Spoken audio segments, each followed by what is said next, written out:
Hey, what's up guys, I'm William Morris, and today I'm going to be teaching you guys how to ice pick a rail. Not any rail though, it's Sabrosa Street Rail. This tutorial only works on Sabrosa Street Rail. So if you don't have one of these, just X out of the video. If you have an S&M slide pipe, X out of the video. If you only have rails at spots or at skate parks, X out this video. You can't watch this, it's only for Sabrosa Street Rail riders.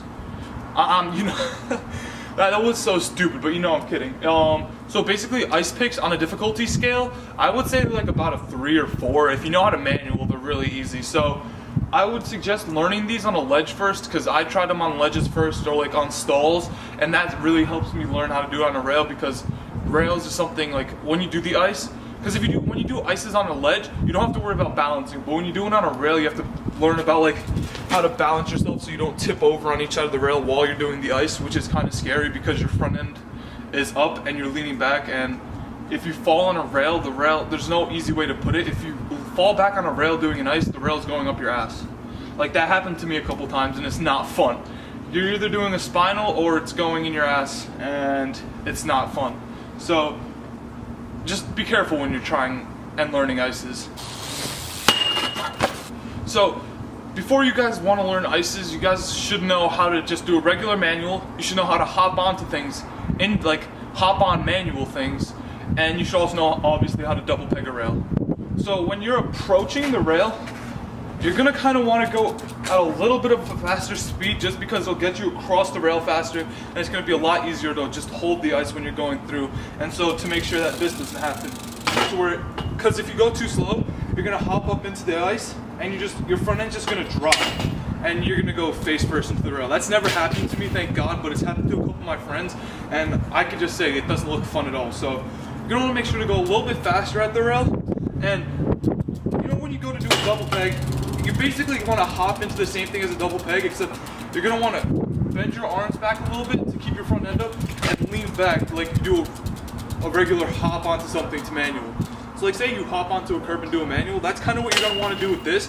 But you're gonna want to make sure, like please, this has happened to me so many times, you're gonna want to make sure that your peg lands on the rail. Focus first on your back peg landing. Make sure your back peg lands first, and then just lean back and kind of just hope for the best stroke the whole way. So what happened to me was I was too worried about leaning back and keeping the front end up that I wasn't really focused on where my peg was going, and I just missed, and I was so leaned back that I just looped out and hit my back on the rail, which you guys all know is not fun. Falling is never fun. So just want to say, go at a little bit of a faster speed, come up to the rail. At first, you guys don't want to start off at the beginning of the rail and ice across the whole thing. You're going to want to try to hop on like when your bike's around the middle of the rail, because by the time you hop on, there's only a little bit left to glide across.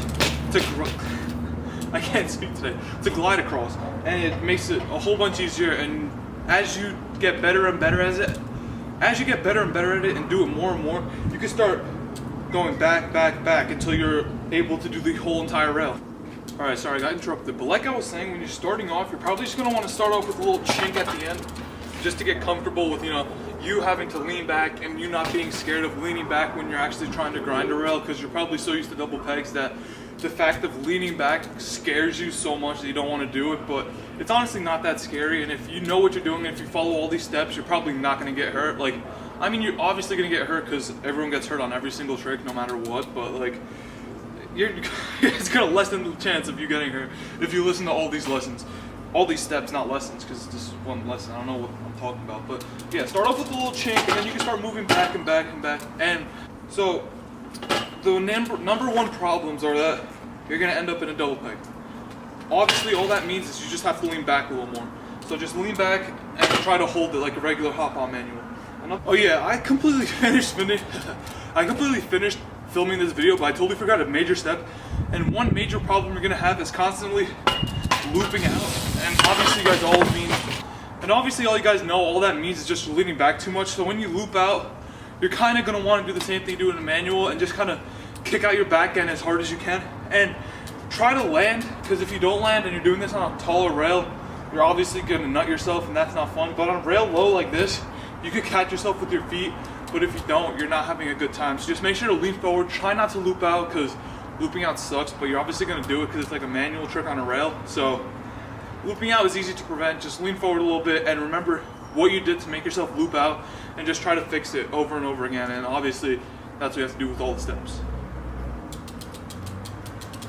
And another thing that happens is sometimes you'll end up in a feeble, and all this means if you end up in a feeble is that your body positioning isn't right and that you're leaning too much in one direction or the other, but mainly too much towards the rail. So what you're gonna want to do is you're gonna want to, next time you hop up, just think about leaning straight, keeping your arms straight, and try to lift up a little bit more, so just in case that scenario happens again where your tire's above, like right above the rail, it doesn't touch it because you're back enough to the point where even if it's right above the rail, it's not going to touch it at all.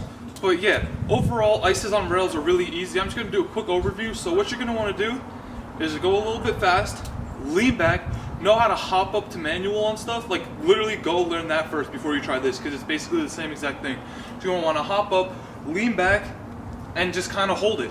As long as you're going at a faster speed, you won't have to as long as you're going at a faster speed and let me rephrase this. If you're going at a faster speed and the rail isn't that long, you shouldn't have to worry about really balancing yourself, because the speed you're going and the fact that you're not actually riding, if you position your body right, you should be able to just kind of hold it throughout the whole thing. But once you start doing longer ones, or if you're doing it on ledges, I feel like you have to start moving your body in order to keep the balance point. But on rails, sometimes I can just go across the whole thing, standing in one position, and I'll make it across. So yeah, if you guys like this, if I taught you guys how to do this, please drop a thumbs up.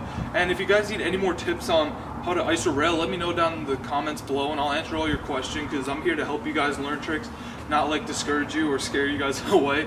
But yeah, so like the video, drop a comment, and if you guys like my videos, please subscribe, and I'll see you guys in the next video. Peace.